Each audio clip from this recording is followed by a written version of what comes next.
Eric Humphreys stepped out of the shower, inhaling the aroma of brewing coffee drifting up from the kitchen downstairs.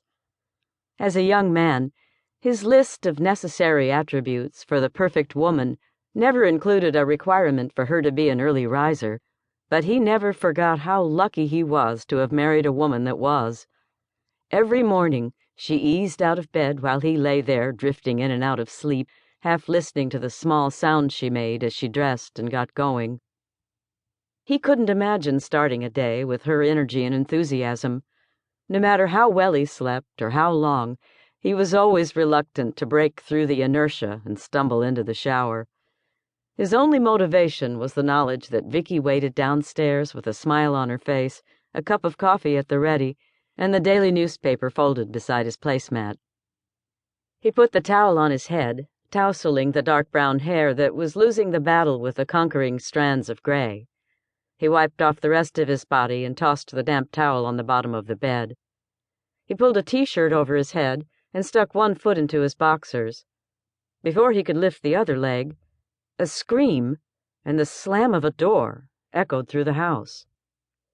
"Vicky? Vicky!" he shouted as he pulled his underwear up to his waist. "Are you okay? Vicky!" he yelled as he took the turn on the stair landing, grabbing the newel post for balance. In 2 more steps, he came to an abrupt stop, staring at his wife. Her back was plastered flat against the door, her arms stretched from side to side. Her warm brown eyes had lost all signs of their usual calmness, darting about like mice in an overcrowded cage. They widened, shrunk, and widened again. Her lips provided the only touch of color in a pale, white face. "Your dad." "What about my dad?" He is here," she wailed. "Why don't you let him in?" Eric asked as he came down the remaining steps to the foyer. Vicky sobbed and hiccuped. "Vicky, please let me open the door." She shook her head, making her dark curls slap her face as she straightened her spine and braced against the entryway. Eric wanted to shove her out of the way and get to his dad. He hadn't seen his father in months. The dementia had robbed the older man of so much, and Eric knew he must have wandered to a strange place where he could not remember the way home or even how to ask for help. Eric worried his dad was injured, or worse. What was wrong with Vicky? "Get out of the way," he insisted, fighting the urge to force her.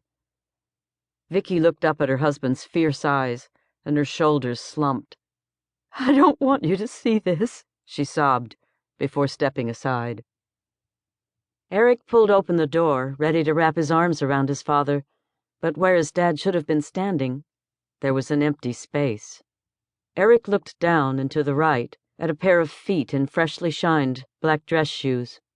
He followed the dark gray legs of the pants, up to a belt, moved up the length of a red tie, and into the face. His father. Eric dropped to his knees beside him. He reached out to his dad's neck, desperately seeking a pulse. He pulled at the old man's tie, tore open the shirt with enough force to send the little white buttons dancing onto the wooden floorboards. He counted each chest compression as he pushed down with force. Vicky kneeled, wrapping her arms around her husband. "Don't," she sobbed. "Don't, Eric. It's too late. He's cold." Eric shrugged her off and breathed air into the dead man's slack mouth. Eric sat up and resumed the chest compressions. "Eric, please," Vicky wailed. "Either help me or leave me alone." Vicky sat back on her heels and pulled a cell phone out of the pocket of her robe, pressing 911. "My father-in-law has been missing for 5 months," her voice quavered. "Now his body is on our front porch. Please send the police." "He's not dead," Eric shouted, and bent over to expend more useless breaths into the shell that was once his father. Vicky sighed. "Please send an ambulance too."